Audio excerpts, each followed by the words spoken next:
What's the most significant thing I've learned since seminary that seminary did not teach? Well, maybe it wasn't that seminary did not teach it. Maybe it's just that I did not absorb it. I mean, so much of what seminaries try to do is to prepare people for ministry, but often it's like teaching parenting to teenagers, right? It's all true. It just has no perceived relevance until you're actually in the situation. And maybe what I was taught, but I did not gain or take in, was the whole understanding of how the gospel enables our obedience. Even though I think I was taught a lot in seminary about the nature of God's commands and the precision with which that was exegeted from the Scriptures was so important, I don't think I understood the process of our sanctification, apart from just try harder or become more accountable or follow these means of grace, and by that it means you read the Bible more, you pray more, and you participate in the church more. It's all about what you do. I don't think until actually a decade or more into my ministry did I understand how the gospel actually enables our sanctification, our ability to live for God. All that understanding of what God requires is, of course, necessary for our sanctification. So the precision with which we look at the text of the Bible and identify what duty or doctrine is here, what should we believe about God, and what should we do in response to what we believe, all that's still there. But if all I'm doing is improving my competence or improving my performance, then I become my own Savior. I become my own strength. And ultimately, my dependence upon myself becomes the means of my sanctification.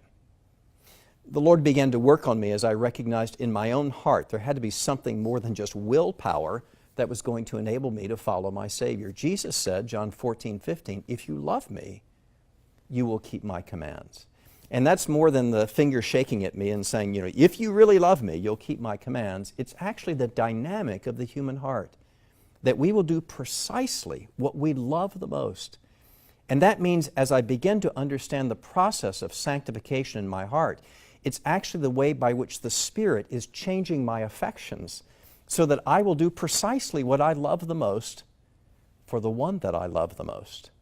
That sanctification is not just about my willpower so that God will be nice to me.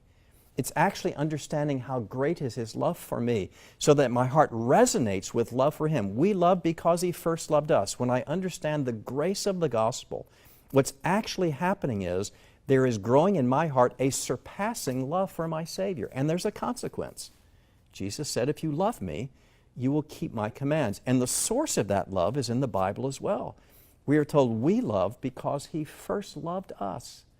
When my heart is filled with love for Christ, it's actually the power of the gospel that's coming into me. Think of it this way.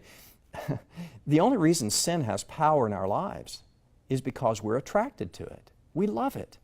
If the sin did not attract us, it would have absolutely no power.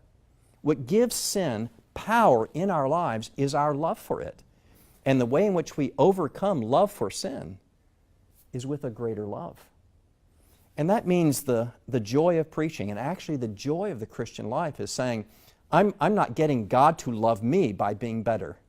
In fact, because He has loved me infinitely, then what my heart begins to want to do with a greater love for God than love for the sin is to respond in love for Him. The little story I tell is that when I met my wife the first time on a picnic, it was a beautiful fall day, and this young woman, after a picnic with her family, said, would you like to take a walk with me? Now, sky was blue, sun was shining, leaves were turning colors, blonde hair, green eyes, red sweater. She said, would you like to take a walk with me? I said, of course. She's beautiful. Why wouldn't I want to walk with her? And by the way, I've been walking with her for about 40 years now. And the reason for that is I love her. I want to walk with her. The gospel's no different. When we have perceived how great is God's grace toward us, then our hearts respond in love for Him. And when He says, now do you want to walk with me? Our hearts respond, yes, Lord. You tell me how. Because I love you, I want to walk with you. And the love of Christ is the power of the gospel because we want to walk with the one that we love the most. That message makes preaching and teaching and living for Christ our delight as we are strengthened by love of Christ.